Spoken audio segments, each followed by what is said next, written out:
The silence of Lake Minnewaska shattered. A sound like a thunderclap in the clear, frigid air, ice, thick and ancient, groaning in surrender. And then a scream, a child's scream, pure, unadulterated terror, ripping through the winter stillness, a sound that would haunt any soul who heard it. On the eastern edge of the vast, frozen expanse, a woman in an elegant, city-style coat stood utterly, inexplicably still, a statue carved from shock, her eyes wide, fixed on a dark, jagged wound that had just opened in the white. A small, bright blue hat bobbed once, twice, in the churning, black water. Why was she just watching? Further out, where the ice was still a trusted friend, Dale Hanson's head snapped up. That crack, that scream, they weren't just sounds, they were a summons. His years in the Army Rangers had conditioned him to react to chaos not with panic, but with sharp, immediate focus. His gaze, accustomed to scanning far deadlier horizons, locked onto the unfolding nightmare. The motionless woman, the vanishing child. His heart hammered a brutal rhythm against his ribs. There was no time for why. There was only time for now. The lake was a predator.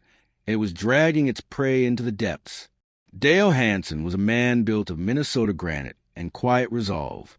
The transition from the arid, hostile terrains of his service to the frozen tranquility of Lake Minnewaska had been a conscious choice, a seeking of peace.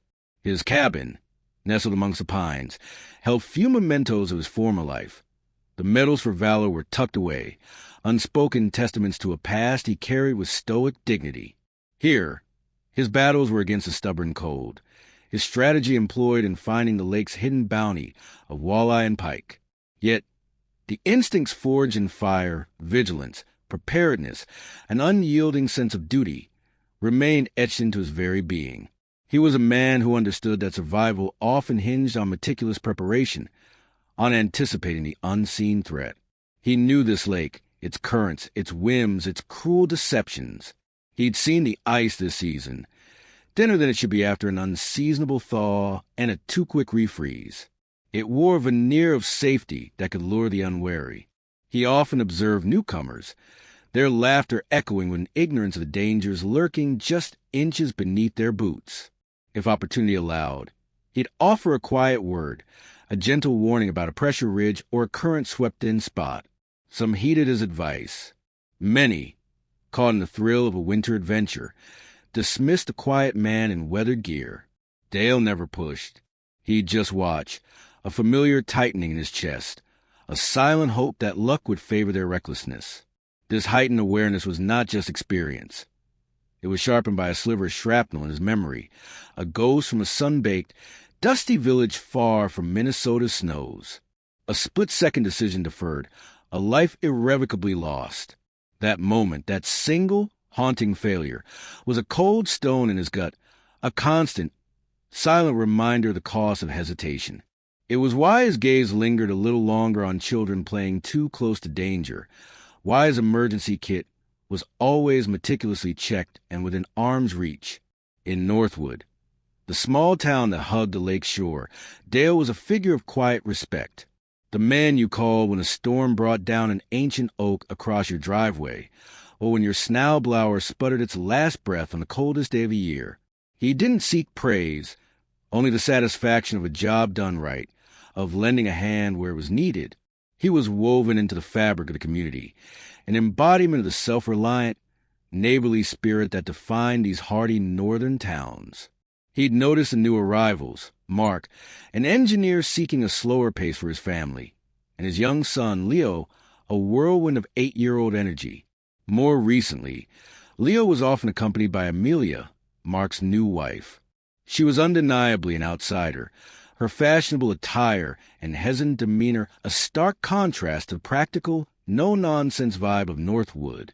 Dale had observed them near the public access a few times, Amelia often engrossed in her phone, seemingly adrift in this world of ice and wilderness, while Leo, brimming with curiosity, explored with child's fearless abandon.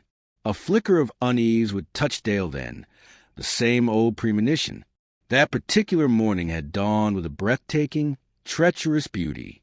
Sunlight fractured into a million diamonds across the snow-dusted ice, creating an illusion of impenetrable solidity. But Dale's experienced eyes saw the subtle warnings. The way the light refracted differently over certain patches, the faint, almost imperceptible sag near the eastern shoreline. He'd packed his emergency rope, his ice awls, an extra wool blanket, and a thermos of scalding coffee. The rituals of a man who respected the power of nature. He'd seen Amelia's car arrive, seen Leo burst out, a flash of blue against the white, already tugging a small plastic sled. Amelia had followed, her stylish but impractical boots mincing across the packed snow, her attention, as it often was, on the glowing screen in her hand. Dale had watched Leo, drawn by the untouched expanse of snow, veer towards that very eastern section Dale himself had mentally marked as questionable. Amelia trailed, her focus elsewhere.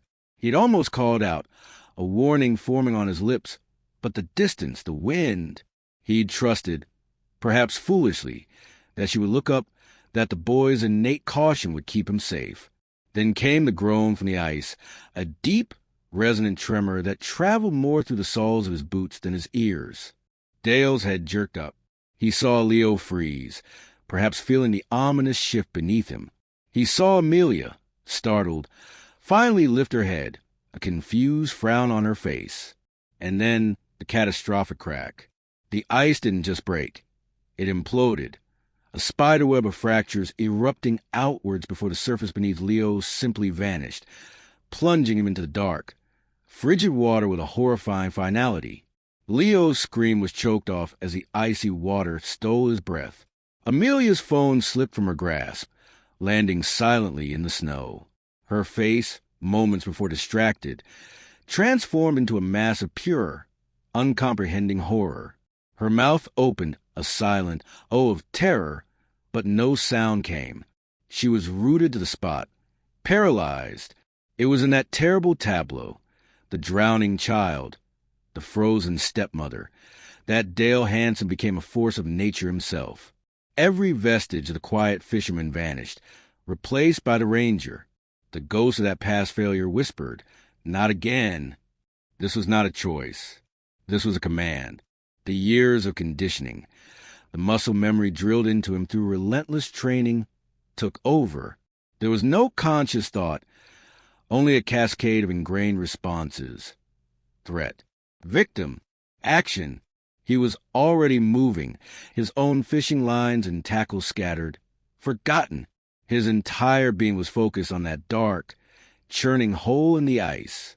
His gloved hands, moving with a speed and precision that belied the urgency, tore into his emergency sled, the bright orange of his rescue rope, the glint of steel from his ice awls. Tools he prayed he'd never need, yet always kept primed. They felt like familiar extensions of his own will. "Call 911," he bellowed, his voice a raw command aimed at Amelia, hoping to shock her into action. "Stay where you are. Don't come closer to the edge." He didn't waste a precious second to see if she obeyed. The only life that mattered right now was the one flickering in that icy water. Amelia flinched violently, as if his voice had been a physical blow. Her wide, terrified eyes darted from Dale to the hole, then back. She made a convulsive movement towards her fallen phone, her hands shaking so badly she couldn't grasp it. Her elegant gloves seemed to betray her, making her fingers clumsy and useless. A low, animalistic moan escaped her lips. Dale had no more attention to spare for her. He was already on the ice, not upright and running. That would be suicide, but in a low, powerful crawl, spreading his weight, his senses hyper-alert. Each movement was calculated, his eyes deciphering the language of the ice ahead. The subtle discolorations, the almost invisible stress lines. He moved with a grim, focused speed, born from countless situations where the margin for error was zero. The wind, a bitter, scouring force, toward his exposed face, carried with the faint, desperate sounds of Leo's struggle. He could see the boy now, a small, frantic shape, his hands flailing uselessly at the sheer, crumbling edges of the ice. Leo's bright blue snowsuit was rapidly darkening as it absorbed the killing cold of the water. The boy's eyes, when they momentarily met Dale's, were huge, stark with a primal terror that clutched at Dale's own heart. "Leo, I'm coming, son," Dale yelled, his voice strained against the wind but clear and strong. "Hold on. Keep your head up. Fight." He was closer now, agonizingly close. He could see the icy water lapping around Leo's chin, could hear the choked, sputtering coughs as the boy swallowed more of the frigid lake. The hole was a ragged, ugly tear in the white fabric of the lake, its edges visibly deteriorating, shedding more ice into the dark water with each passing moment. This ice was rotten, far worse than he'd feared. A cold dread, separate from the ambient temperature, settled in Dale's stomach. He was racing against a clock that was ticking with brutal, unforgiving speed. The boy had so little time. The fragile platform of ice around the hole was a treacherous, shifting jigsaw puzzle. Dale could hear it, a chorus of sharp cracks and low groans, the death song of the frozen surface. He knew, with a stark, chilling certainty, that the entire section was on the verge of complete collapse. He had to act, but one wrong move, 1 ounce of misplaced pressure, and he'd become the second victim. Leo, consumed by a blind, desperate panic, was making the rescue a near impossibility. His small mittened hands, now heavy and sodden, slapped ineffectually at the icy slurry, offering no purchase, only accelerating his slide into the numbing water. His initial frantic struggles were weakening, his cries becoming fainter, interspersed with terrifying, gurgling gasps. Dale, now lying flat just a yard from the hole, extended his body, trying to distribute his weight across the groaning ice. The cold was a living thing, seeping through his insulated clothing, a relentless enemy. He stretched out his hand, his voice deliberately low and steady, a lifeline of sound in the terrifying chaos. "Leo, son, look at me. I'm right here with you. Try to be still for just a second. I've got you." But Leo was beyond hearing, beyond reason. His eyes, dilated with fear, stared unseeingly past Dale, fixed on the dark abyss that was claiming him. Then, a crack like a gunshot, right beneath Dale's outstretched arm. The ice fractured and his left leg plunged through, instantly submerged the thigh in the shocking, paralyzing cold. The pain was a white-hot sear, a brutal shock that stole his breath and sent daggers of agony up his leg. A hoarse cry was ripped from his throat, but he didn't recoil. He couldn't. That would mean losing ground, losing the boy.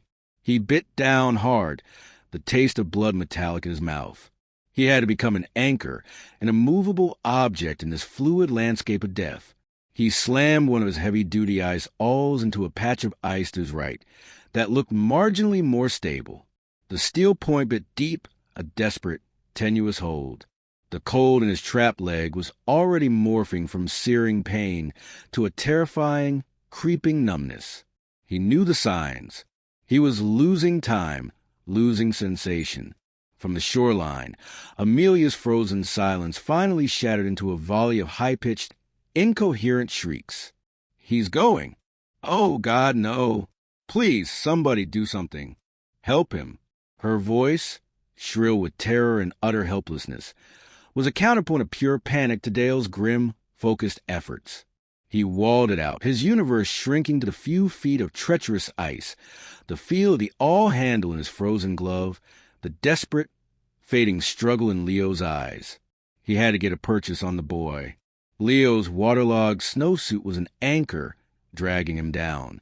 The boy himself was now barely moving, his head lolling, his small body succumbing to the relentless, numbing cold. Dale stretched again, his own torso now perilously over crumbling edge. He felt the ice beneath his chest shudder and dip, a distinct, sickening sag. He was on the verge of going in completely. That old ghost, the face from that dusty village, flickered behind his eyes, not as a harbinger of doom, but as a white-hot brand of resolve. Never again. Not this child. Not while I draw breath.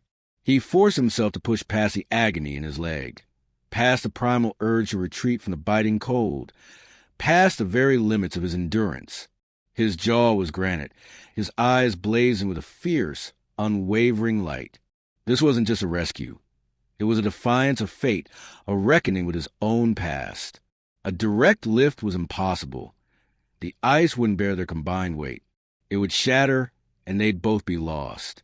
Dale's mind, honed by years of making life-or-death decisions in seconds, raced. He needed a new angle, a desperate gambit. He locked his gaze on Leo, whose struggles were now pitifully weak, his eyes fluttering. He readjusted his grip on the embedded ice awl, testing its hold. It was precarious, but it would have to do. With his free hand, he lunged, his fingers snagging the thick, quilted material of Leo's snowsuit near the shoulder. "Leo, got you. Hold on, son. Just hold on," he grunted, the words torn from him by sheer effort. Then, in a movement that was less a calculated tactic and more a primal surge of will, came the desperate dive. It wasn't a plunge into the water, but a committed, horizontal lunge.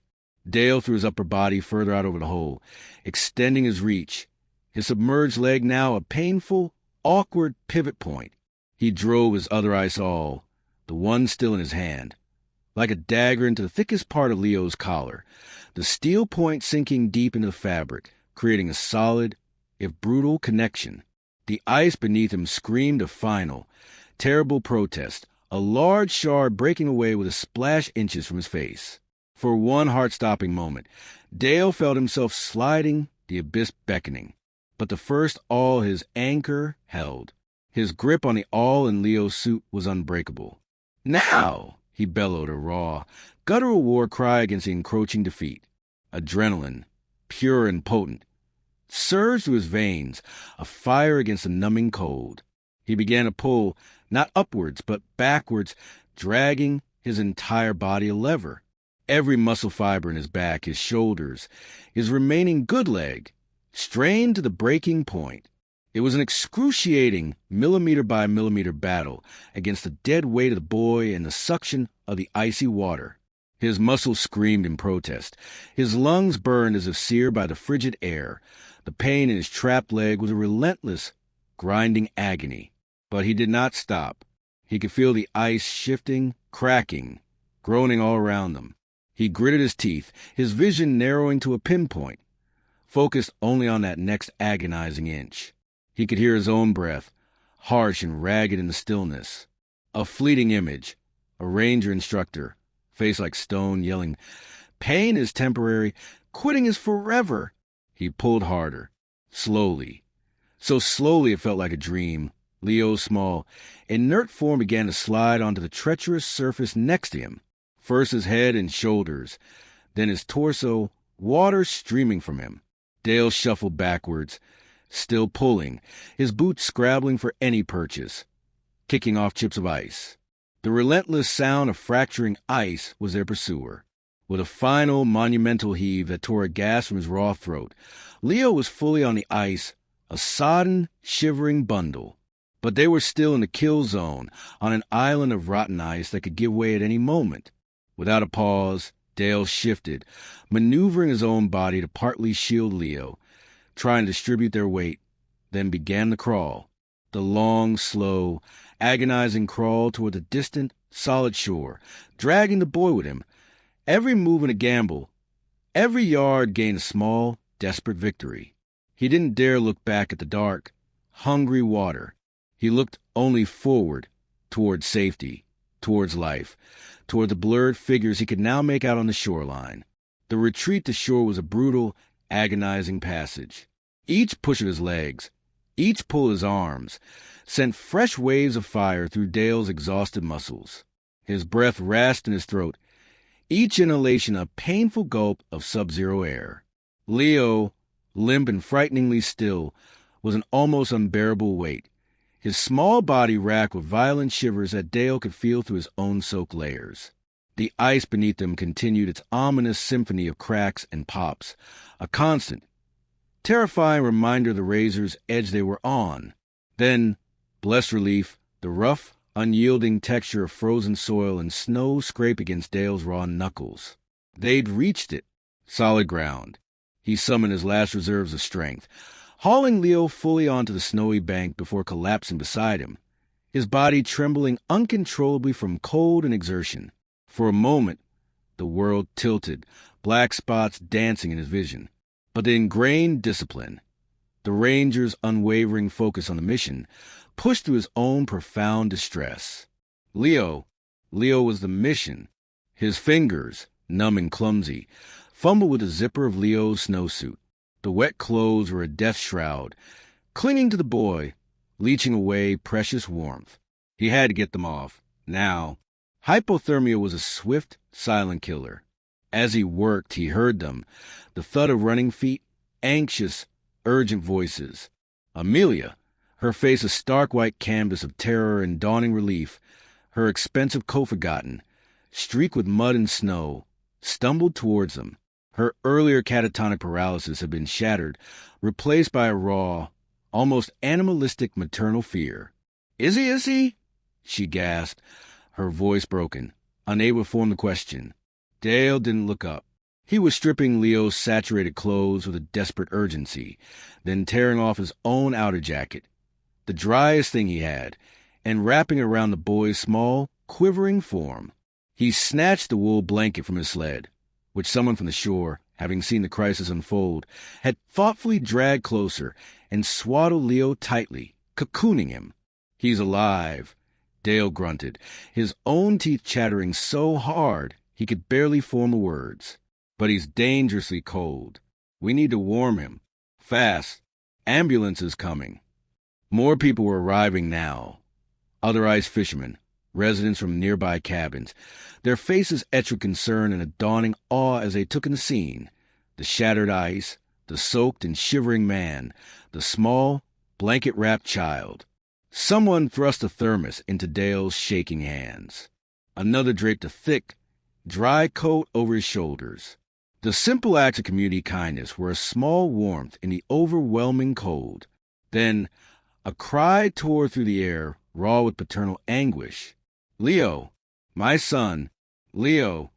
Mark, Leo's father, burst from the trees, his face a mask of unbearable terror. He sprinted, skidding to his knees in the snow beside Dale, his eyes frantically searching for his child. When he saw Leo, pale, shivering, but undeniably breathing, bundled in Dale's jacket and the blanket, a sound, half-sob, half-strangled prayer, escaped him. He looked at Dale, his eyes flooding with gratitude so profound, so immense, it was beyond words. He reached out, his hand trembling, and gripped Dale's arm with a desperate, crushing strength. You save him, Mark whispered, his voice choked, thick with unshed tears. My God, you saved my boy. Dale could only manage a curt nod, his gaze fixed on Leo, monitoring his breathing, his responsiveness. Tough kid, he managed, his own voice raspy and weak. He fought. Amelia stood slightly apart, her hands clasped to her mouth, tears streaming freely now, washing paths through the grime on her cheeks. She looked from Leo to Mark, then to Dale, her expression a maelstrom of emotions, overwhelming relief, profound gratitude, and a deep, gut-wrenching shame.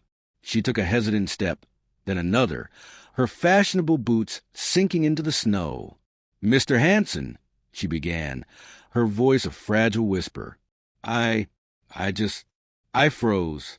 I saw him fall, and I couldn't move. I couldn't even scream. I am so sorry, so ashamed.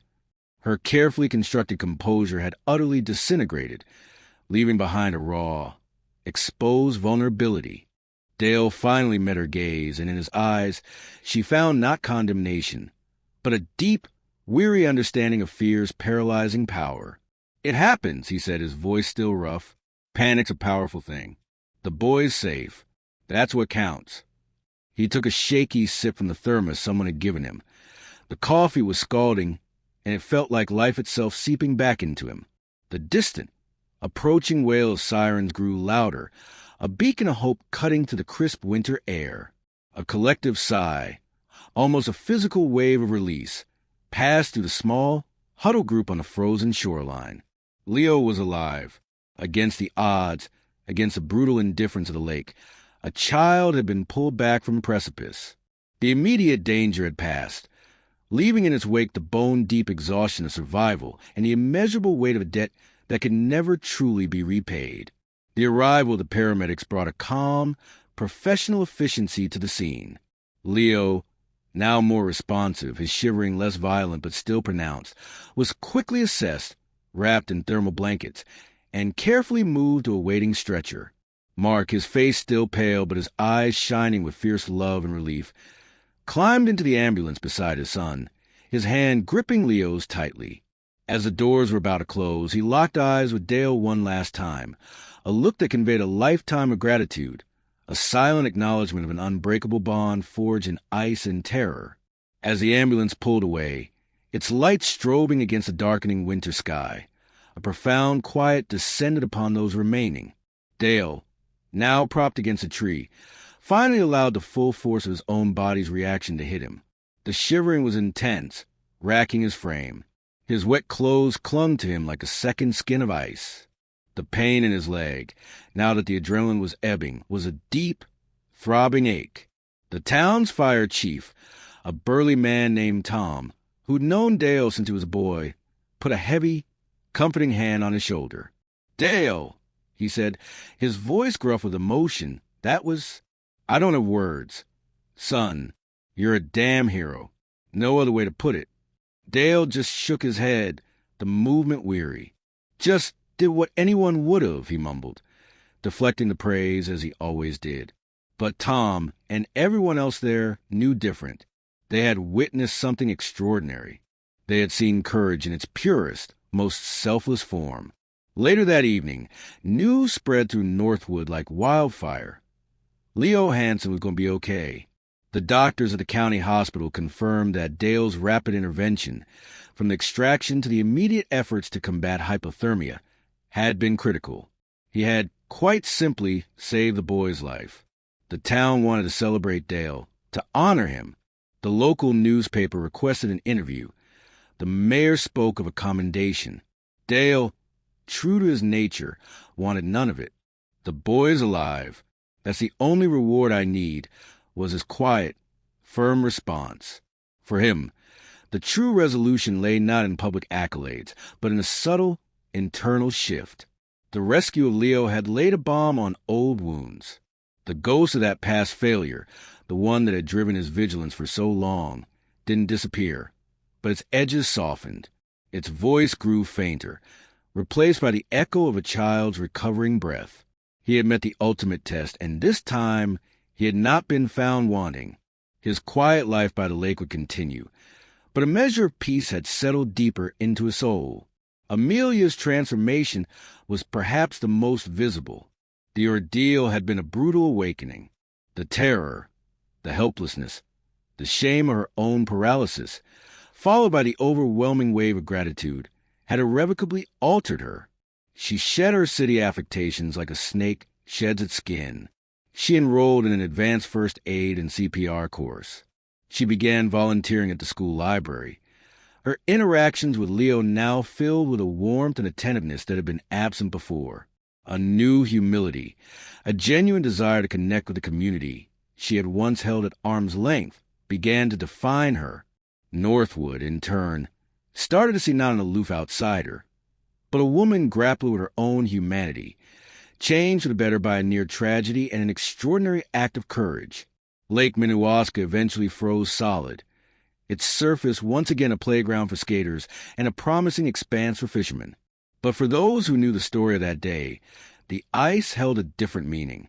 It was a reminder of nature's unforgiving power, but also the incredible strength of the human spirit.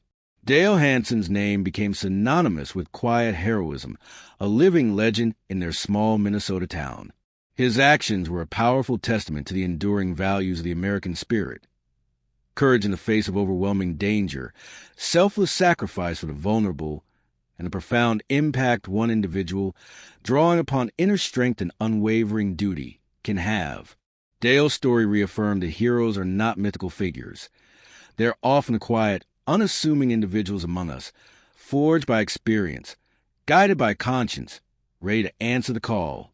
They're the ones who, without thought for themselves, will make that desperate dive, extend that saving hand, and in doing so, illuminate the very best of who we can be, warming even the coldest, most perilous day with the enduring light of their bravery.